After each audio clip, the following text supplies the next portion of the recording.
खाना पीना बनाकर ठंड में सब्जी तोड़ने पहुंच जाती है। तभी किरण सब्जी की क्यारी में काफी ज्यादा साग उगा देखती है। जरा देखो इन सब्जियों के साथ कितना ताजा बढ़िया राय और बथुआ हुआ है। शारदा आंटी, अगर आपको ये साग की जरूरत नहीं है तो हम तोड़ कर ले जाएं। अरे बिल्कुल ले जाना बहू, तुम पांचों जो साग बनाती खाती हो। अब 3 जुगाड़ू बहू खेत की सब्जी तोड़ती हैं और 2 बहू क्यारी में लगी साग को खोटने लगती हैं। देखते देखते शाम हो जाती है। बहू देखो ठंड बढ़ रही है, बाकी की सब्जियां कल आकर तोड़ लेना। बाकी मैंने बगल वाला खेत भी बटाई दे रखा है, इस बार उनमें कपास लगाया है तो उसकी फसल भी तुमसे ही तोड़वाऊंगी। ये सुनकर पांचों काफी ज्यादा खुश हो जाती हैं और घर आकर चूल्हे की साग बनाकर ठंड में सबको खिलाती हैं। वाह बहू, जीती रहो। अरे तुम बाचों ने बड़ा ही स्वाद साग बनाया है। बस साथ में मक्के की चूल्हे की रोटी मिल जाती तो मजा आ जाता। सच में मम्मी, आपने बहुत ही यम्मी यम्मी साग बनाया है। मैं तो कहता हूँ आप ठंड में साग रोटी बनाकर बेचो। डुगू साग खाते हुए पांचों की भर भर कर तारीफ करता है, क्योंकि जुगाड़ू बहुएं बहुत ही जायकेदार साग रोटी बनाती थी। घर कच्चा होने के चलते दीवारों की दरार से ठंड बर्फ जैसी ठंडी हवा अंदर घुस रही थी, जिससे खाना तुरंत ठंडा हो जाता है और सब थर थर कांपते हुए खाना खाते हैं। इस ठंड के मौसम में इस कच्चे कमरे में रहना खुले छत के नीचे रहने के बराबर है।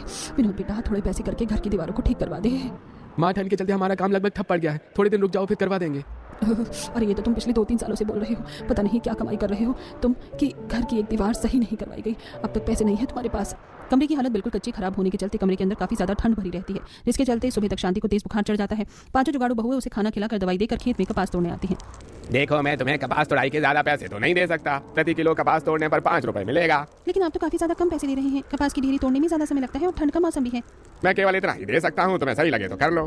पांचों आपस में थोड़ा सोच विचार करती हैं। घर पर खाली बैठने से अच्छा थोड़े पैसे तो आएंगे। तुम लोगों ने देखा ना, रजाई बनाने के लिए माँ जी की तबीयत खराब भी है। जो पैसे बनेंगे उससे हम एक गर्म कंबल तो खरीद कर ले आएंगे। ठंड में घर की दया नहीं है, स्थिति के चलते अब पांचों कम पैसों में भी ठंड में कपास तोड़ती हैं। आसमान से ओस गिर रही थी और ठंडी ठंडी हवा चल रही थी, जिससे उनके हाथ बार बार लाल पड़ जाते हैं। लगभग 3-4 दिन वो कड़कड़ाती ठंड में कपास तोड़ती हैं।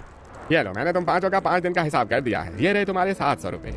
बहुत बहुत शुक्रिया भाई साहब। ठंड के मौसम में ये 700 रुपये भी हमारे लिए बहुत ही बड़ा सहारा है। तभी नुपुर खेत में 2 अलग जगह कपास देखकर पूछती है, भाई साहब आपने कपास को अलग अलग क्यों रखा हुआ है? अरे वो वाला कपास खराब है, उसकी रजाई बढ़िया नहीं बनेगी, इसलिए उसको अलग कर रखा है। भाई साहब, अगर ये खराब वाला कपास आपके काम का नहीं है तो क्या हम ले जा सकते हैं? हाँ हाँ ले जाओ, वैसे भी मुझे इस खेत को खाली करना है। अब पांचों उस कपास को अपने साथ घर ले आती हैं और रजाई बनाने के लिए बाजार से एक ही कलर के 2 कपड़े, वो भी बड़े साइज के चादर खरीद कर लाती हैं और उन खराब कपास को पीट पीट कर उनको अलग अलग करके उससे बहुत ही बढ़िया गर्म रजाई बना लेती हैं, जिससे पड़ोसन आंखें जमा कर तारीफ करती हैं।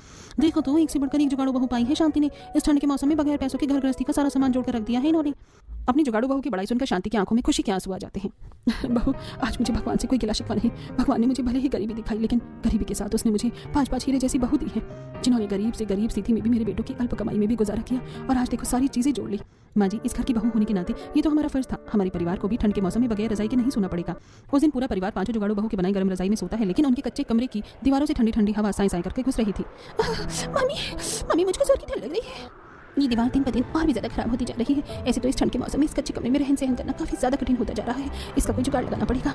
कमरे की कच्ची हालत के चलते सब कमरे में ठंडक भरी होने के चलते सही तरीके से सो भी नहीं पाते। अगले दिन पांचों जुगाड़ू बहू सर पर टोकरी लेकर कटाई हो चुके खेतों में आती हैं। कुछ खेतों में गाय बैठी हुई थी और कुछ खेतों में यूं ही अनाजों की भूसी पड़ी थी। गोबर और भूसी को टोकरी में भरकर पांचों घर आती हैं।